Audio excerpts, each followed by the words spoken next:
Урматтуу бийлик өкүлдөрү, Мариевке мыйзамдуу түрдө чара көрүңүздөр суранабыз. Биз эркин мамлекетте жашап жатабыз. Эртең бизге асылат, эртең сизге асылат. Сиздин дагы, биздин дагы ар бирибиздин милдети. Ассаламу алейкум, урматтуу мусулман бир туугандар.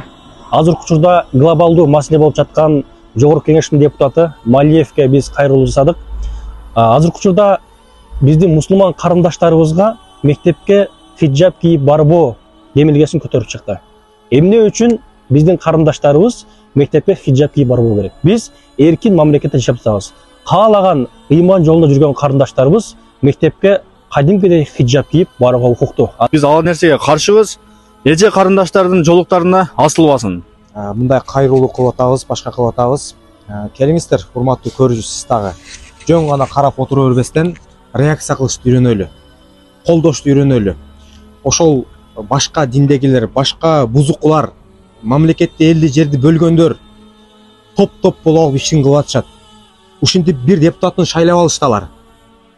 Ар кандай бузук иштерди кылып атат. Спонсорлук кылып атышат алар. Ушундай депутаттарды кылып мамлекетибизди жеп атышат. Жана айткандай гербке асылат, гимнге асылат. Башка проблема жоктой ушул болбогон маселелер менен башын ортушат дагы интрига кылышат. Олуттуу маселелер чечишпейт алар. Алар мамлекетти жешет. Ошон үчүн өзүбүздүн мыкты крандарды колдогонду үйрөнөлү.